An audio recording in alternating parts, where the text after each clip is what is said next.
আমার যখন মানে পেজ মোটামুটি একটা জনপ্রিয়তা পাইলো, তো অনেক মানুষই আমারে মেসেজ দিত যে ভাই আমি গান লিখি, আমি কবিতা লিখি, আমার একটা গান গাইবেন, আমার একটা কবিতা পড়বেন। তো আমি বিনয়ের সাথে সবাই বলতাম হ্যাঁ ভাই পাঠান।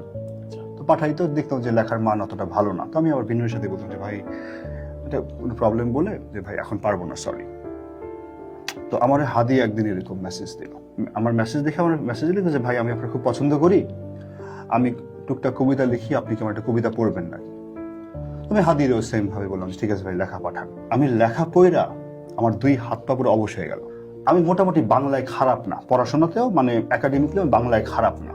এই যে আজকের আজম ভাই, মানে বাংলা একাডেমি আজম ভাই বা ডক্টর কুদরতি হুদা, আমি এদের কাছে বাংলা শিখছি রীতিমতো। তো আমি আমার কাছে মনে হলো যে হাদি কোন ডিকশনারি পড়ছে যেটা আমি পড়ি নাই, এরকম ভোকাবুলারি তো আমি যখন জানিই না, এত শব্দ, এরকম স্ট্রং শব্দ।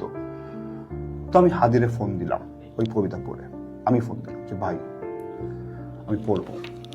আমি ওই কবিতা আমি পড়লাম, ওর সাথে আমার একটা দারুণ সম্পর্ক সৃষ্টি হইলো। এবং ছেলেটা, যে আপনি যে কথাগুলো বলতেছিলেন, দেখেন হাদিরে বাংলাদেশের সবাই এখন চেনে, শরীফ ওসমান হাদিরে চিনে, কিন্তু আমার শরীফ, আমার ভাই শরীফ, ওই শরীফরা আমি চিনি।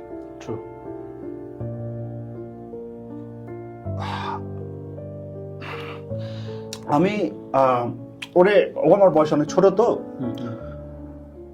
ও না মানে কখনো বলে নাই যে ও এত ব্রিলিয়েন্ট স্টুডেন্ট, ও কখনো বলে নাই যে ও একটা ইউনিভার্সিটি ফ্যাকাল্টি, ও কখনো বলে নাই যে ভাই আমি 10-12 বছর ধরে সাইফুরসে আইএলস এর মানে কোচিং করাই, এত আমার হাজার হাজার স্টুডেন্ট সারা পৃথিবীতে আছে। তো ওরে আমি সব মানে দেখতে ছোটখাটো, যদিও সামনাসামনি কখনো দেখি নাই, আল্লাহ আমার সেই নসিব দেয় নাই। তো কিন্তু আমি ওরে ওই ছোট ভাই সুলভ ভাবেই আমি ট্রিট করতাম, খুব আদর করে আমি ওরে শরীফ ডাকতাম। ওর প্রথম মানে ফার্স্ট নেম তো শরীফ, তো আমি ওরে শরীফ ডাকতাম। তো এইভাবেই আমাদের তো মানে প্রথম আলো ডেইলি স্টার আমাদের কি শিখাইছে যে মাদ্রাসা খ্যাত, মাদ্রাসা ফকিন্নি, মাদ্রাসা গরিব, মাদ্রাসা এতিম। আমি তো সারা মানে আমরা যেহেতু যারা শহরে বড় হয়েছি, আমরা তো মনে করতাম মাদ্রাসা শুধু এতিমরাই পড়ে, মানে কারো বাপ মা আছে সে মাদ্রাসা জীবন চিন্তাও করি নাই, কারণ আমাদের এমনি করে শেখানো হয়েছে। তো সেই মাদ্রাসার গ্রামের ফকিন্নি যখন ওসমান হাদি হয়ে উঠে বাংলাদেশের, তখন তারা ভয় পাবে না? ভয় তো পাবেই, ভয় পাওয়া তো জায়েজ। কেন? কারণ হাদি ওই জায়গাটা করে নিছিল। হাদির কবিতা, হাদির লেখা বাদ দেন আপনি, আমি তো বলি বাংলাদেশের সর্বশ্রেষ্ঠ গায়কের নাম হাদি। কারণ আমরা তো ভাই গান শিখা, গান গাওয়ার চেষ্টা করি। হাদি যে নর্মালি শব্দগুলা বলতো, কথাগুলা বলতো, এক একটা পডকাস্টে, এক একটা ভাষণে, এক একটা কনফারেন্সে, কি সুরেলা! এর থেকে ভালো মানে সিম্ফনি কি হইতে পারে? সো আমার জন্য বাংলাদেশের সর্বশ্রেষ্ঠ গায়কের নাম হলো শহীদ ওসমান বিন হাদি। ভাই ওই যে প্রিন্স মাহমুদ বলছিল যে মন ভাঙার মসজিদ ভাঙা, হ্যাঁ, সমান অপরাধ। তো যেহেতু আমরা গান বাজনার মানুষ বা গান শুনে শুনে বড় হয়েছি, তো আমি যে একটু আগে অংশু ভাইয়ের কথা বললাম, শিবলি ভাইয়ের কথা বললাম, বাপ্পি ভাইয়ের কথা বললাম, যে এদের আমরা এখনো গুরুর মতো সম্মান করি। কেন? তারা সেই সম্মানটা ধরে রাখছে। আবার এমন অনেক মানুষ ভাই জীবনে আসছে যে তাদের এক মুহূর্তের জন্য কেন সম্মান করছে, এটা এখন নিজের প্রতি নিজের একটা জিল্লাত হয়, ঘৃণা হয়। এই যে একজন আমার খুব প্রিয় গীতিকার ছিলই বলতেছি, যে জুলফিকার রাসেল নামে একজন ছিল। পোস্ট 2000-এ ওনার মতো সুন্দর প্রেমের গান খুব কম আমি দেখছি। হ্যাঁ, মানে আমি জাস্ট তার ঘৃণা করি দেখে তার মানে করবো না সেটা না, মানে বিশেষ করে বাপ্পাদার সাথে যে তার কেমিস্ট্রি ছিল দুর্দান্ত দুর্দান্ত। এই যে আপনি বৈষম্যের কথা বললেন, জুলফিকার রাসেল পরবর্তীতে দেখলাম যে পুরা আওয়ামী চাটা দালাল হয়ে গেল, সে বাংলা ট্রিবিউনের নিল। তো ওই যে জুলাই মাসে যখন সব সাংবাদিকরা চাটতে গেল হাসিনারে, তখন উত্তাল জুলাইয়ে জুলফিকার রাসেল বলতেছে এই যে বাংলাদেশে তো মাদ্রাসা আপা, এরাই তো জঙ্গি ক্রিয়েট করে। মানে দেখেন কত বড় হারামজাদা, কত বড় হারামজাদা। ওর বাপ যদি মহিলা থাকে, ওর বাপের যেই কোরআন খতম হয়েছে ওই মাদ্রাসার ছেলেরা গুলাই কিন্তু করছে। বাট এই হারামজাদা এই যে একটা এলিট ভাব নিয়ে নিজের বউরে একদম সব জায়গায় নিয়ে যে একটা যে এলিটিজম দেখায়, হ্যাঁ, মাদ্রাসার ছেলেগুলা যে হারামজাদা তোর মতো 10টা জুলফিকার রাসেল চাবাই খাইতে পারে, সে আমাদের হাদি দেখাই দিয়ে গেছে। তো এই জন্য বলি কি ভাইয়া, যে ভাই আপনি এই মুহূর্তে বললেন যে আপনি বলতে পারেন না, সেটা এক জিনিস, আমি সেটা সম্মান করি। বাট যখন আমি দেখতেছি যে তাপস দেতালি হিজড়ার মতো হাততালি মারতেছে, বা জুলফিকার রাসেল মানে কত বড় বদমাইশ হইলে, ওই যে কি মুজিব বর্ষ নাকি চাটা বর্ষ করছিল তারা, ওই সময়ে কত কোটি টাকা দিয়ে এআর রহমানের দিয়া কি বিশ্রী বাংলা এবং হিন্দি ভাষায় এআর রহমানের জীবনের সব থেকে খারাপ গান এআর রহমান কম্পোজ করছে। এবং আমার এখন তোমার সালে এআর রহমান এআই দিয়ে বানাই দিছে যে ভাই টাকা পাইছি, যা তুই এবার ফকিরনি যা। তো এই যে মানে কি লাভ হইলো তোর এত বড় লিখে? তুই তো মানে রাহাত শান্তনুর চোখে তুই বাংলাদেশের গরিব প্রশ্ন ছিলি একটা সময়, এত চমৎকার প্রেমের গান লিখতি তুই। হ্যাঁ মানে তোর দরকার তো ছিল না রে ভাই, তুই তো ভালো কর্পোরেট জব করতি, তুই তো মানে ওয়েল অফ ছিলি। কিন্তু না, এই হারামজাদাদের এই চাটতে হবে। শুধু চাটাদাই না, তারা ওই আদারিং কইরা বাংলাদেশ যে একটা মধ্যবিত্ত নিম্ন মধ্যবিত্ত মুসলমানের দেশ, সেই দেশের মুসলমানের চাষাদের সন্তানদের তারা বলতেছে জঙ্গি। কেন? কারণ তারা আমাদের যাত্রাবাড়ির স্টালিন গার্ড ছিল।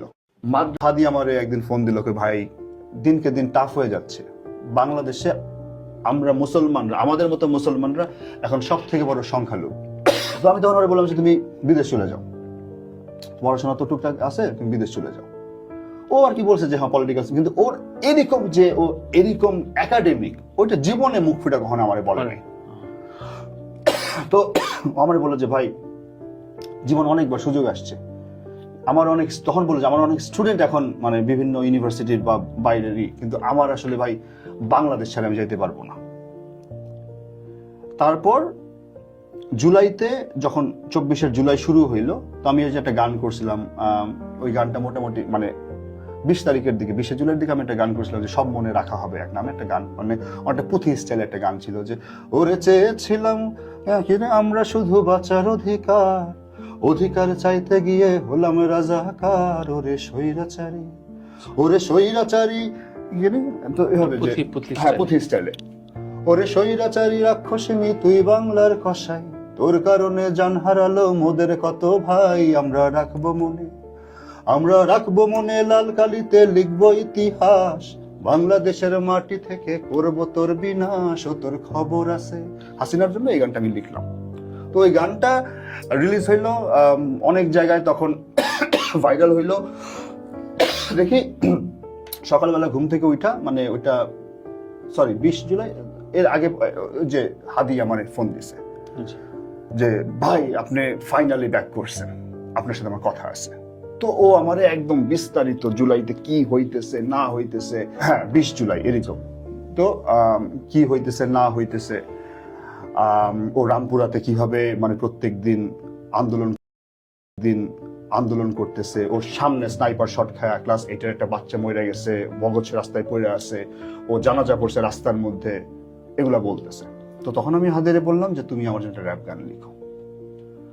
তো হাদি কয় ভাই আমি তো জীবনে র্যাপ গান লিখি নাই। তো আমি ওরা বললাম যে পারলে তুমিই পারবা, আমি লিখতে গেলে এটা সেকেন্ড হ্যান্ড হবে, হ্যাঁ তুমি লিখো। তো ও পরের দিন আমার ফোন করে অনেকটা মানে নার্ভাস এসে বলতেছে ভাই আমার তো কিছু হচ্ছে না ভাই, আমি তো কিছু পারতেছি না। তো আমি বললাম যে শোনো, তোমার গান লিখতে হবে না, তুমি আমার যা যা বলতেছো তুমি এটার একটা ইতিহাস লিখো, যেন 50 বছর পরেও মানুষ যদি আমাদের এই কাজটা শোনে তাহলে যেন বুঝতে পারে যে আসলে 50 বছর আগে কি হয়েছিল। এটার গান বানানোর দায়িত্ব আমার। আমি ওদের এতটুকু বললাম। নেক্সট ডেতে আমার লাল জুলাই পাঠাইল, এবং সকালবেলা আমি পড়তেছি আর কাঁদতেছি।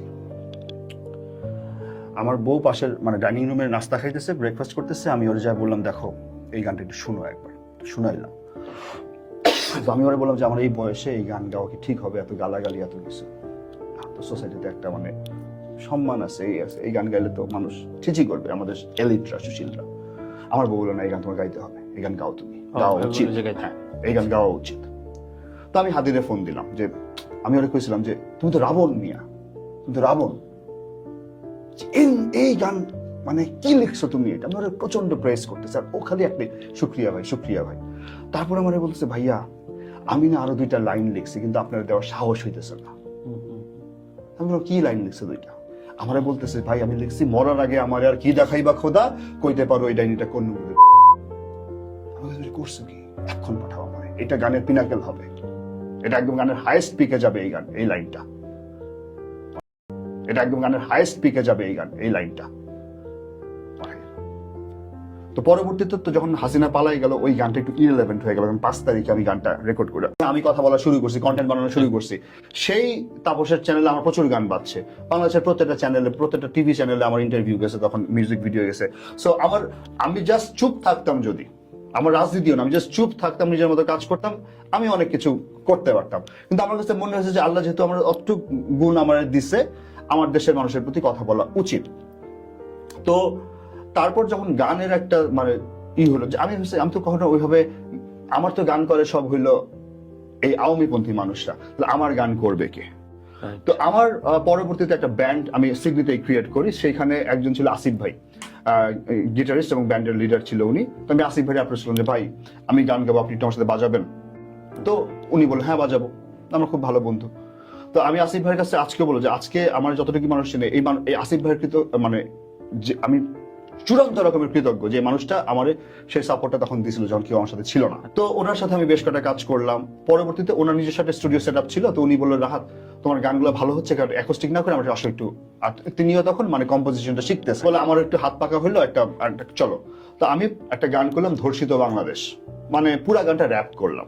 হ্যাঁ, কারণ র্যাপে আমি যেহেতু র্যাপার না, আমি আপনার আগের শোতে বলছি যে আমি তো সারা জীবন স্বপ্ন দেখছি যে আমার ভাই তৌফিক সিকেট অফ সে র্যাপ করবে, বাংলাদেশপন্থী গান করবে, হাসিনার এইসব দুর্নীতি নিয়ে কথা বলবে। তারা তো আমার সাথে বিট্রে করছে, হ্যাঁ মানে ইমোশনালি বিট্রে করছে। কেমন? কারণ যেই তৌফিকটা আমি ভালোবাসি সে লিখছে পিলখানা রহস্য ঘনীভূত হচ্ছে অজিতের সাথে, সেই তৌফিক যখন গান বাংলায় যায় কইতেছে যে চারিদিকে রহস্য ঘনীভূত হচ্ছে, সেটা বিট্রে না আমার জন্য? মানে ব্যাপারটা এরকম। হ্যাঁ, কারণ যখন খ্যাপা গান ওই গান যে অদিতের খ্যাপা গান যখন রেকর্ড হইতেছে 2011-তে, আমি তখন অদিতের মগবাজি স্টুডিওতে বসা। আচ্ছা আচ্ছা, আমি শুনতেছি যে আমি কই হালাই লিখছে নাকি, মানে এই লাইনটা এমন ছিল, পিলখানা রহস্য ঘনীভূত হচ্ছে। অদিতের ফ্যাটম্যান অ্যালবামের নাম ছিল ফ্যাটম্যান, ডাবল ভলিউমের একটা অ্যালবাম ছিল, ওই অ্যালবামের খ্যাপা গান ছিল। আপনারা এখনো ইউটিউবে সার্চ দেন অরিজিনাল খ্যাপা গান, সেইখানে লাইনটা হইলো পিলখানা রহস্য ঘনীভূত হচ্ছে। সেইটাই যখন 1-2 বছর পরে গান বাংলায় তারা উইন্ড অফ চেঞ্জে গাইলো, ওটা হয়ে গেল চারিদিকে রহস্য ঘনীভূত হচ্ছে। যে তৌফিক আমারে বলছে ও যা লিখে তা বিশ্বাস করে লেখে, ওই যখন একটা ফেমের জন্য বা অদিত যখন একটা ফেমের জন্য পিলখানার চারিদিক বানায় ফেললো, সেটাকে র্যাপ গান তো কেন করলাম? কারণ র্যাপ গানে অনেক কিছু বলা যায়। ওই 5 মিনিটে যেতে একটা নর্মাল গানে যেহেতু স্থায়ী অন্তরা আবার স্থায়ী, র্যাপে আপনি যা ইচ্ছা তা বলতে পারেন। তো আমি তখন বললাম মানে আমার যত রাগ আছে আমি সব ঝাড়লাম ওইখানে। তো সেই গান মোটামুটি মানে অ্যান্টি যে আওয়ামী লীগের যে স্পেয়ারটা তো ছড়াইলো যে হ্যাঁ আমাদের রাহাত শান্তনু আমাদের জন্য গান বানাচ্ছে। তো ওই এর আগে আরেকটা গান আমি করছিলাম কবিয়ালের বাংলাদেশ। কবিয়ালের বাংলাদেশটা কি, যে যেমন কথার কথা বাংলাদেশ বাংলা নিয়ে বা বাংলাদেশে নিয়ে আমাদের বিখ্যাত কবিরা যেসব সুন্দর সুন্দর কথা লিখছে, যে যেমন রবীন্দ্রনাথ লিখছে আমার সোনার বাংলা আমি ভালোবাসি, বা নজরুল লিখছে একরকম, হ্যাঁ রফিক আজাদ লিখতেছে একটা, দ্বিজেন্দ্রলাল লিখতেছে একটা। তো আমি তাদের, যেহেতু আমি বাংলা মোটামুটি পড়া আছি, আমি তাদের লেখাগুলারে নিয়ে আমি বলতেছি রবি ঠাকুর তোমার সোনার বাংলাদেশ আজ খাচ্ছে শিয়াল কুকুর। কবি নজরুল তোমার বিদ্রোহীরা সব আজ ফেসবুকেতে বসে লাইক কমেন্টের ঝড় তুলে পুষ্পের হাসি হেসে। রবি ঠাকুর। হ্যাঁ, আমি বলতেছি যে রফিক আজাদের হারামজাদারা দেয় না আজও ভাত, ভাতের টাকায় হ্যাঁ ভরে তাদের উন্নয়নের খাত। শামসুরের এরকম, বা রফিক আজাদের কি আল মাহমুদের মায়ের লোক আমার স্বাধীনতা। তো আমি এইভাবে করে একটা আর্টিকুলেশন করলাম, যেটা মানে অনেক বড় বড় অ্যাক্টিভিস্ট তখন খুব মানে অ্যাপ্রিসিয়েট করলো। পিনাকিদা আমারে ফোন দিল প্রথমবার জীবনে, পিনাকি ভট্টাচার্য আমার গান শেয়ার করলো, আমারে ফোন দিল, আমার সাথে কথা বললো। তো ওই থেকেই যে একটা ঠিক আছে আমি তাহলে রাইট ট্র্যাকে আসি।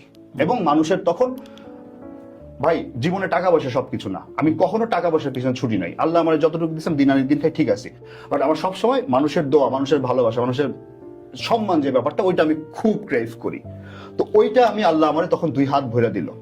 এবং মানুষ ওই যে in the meantime page create হয়ে গেছে, পেজে তখন মানে এই যে এত ইয়ে করছে দেশে কবে ফিরবো না, আমার নামে তখন মামলা হয়ে গেল অলরেডি। হ্যাঁ, মামলা টামলা হয়ে গেল।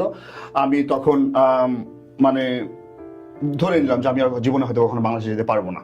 আমার জীবনে তখন স্বপ্ন ছিল 2টা, এক হলো মেসির হাতে ওয়ার্ল্ড কাপ দেখা, আর 2 হলো হাসিনার পতন দেখা। ভাই মানে অন্য কারোর ক্ষমতা এগুলাও না, জাস্ট আমি হাসিনার পতন দেখতে চাই। কারণ আমি দুনিয়াতে সবথেকে বেশি ঘৃণা করি, ঘৃণাও না, ঘৃণা করি অহংকার।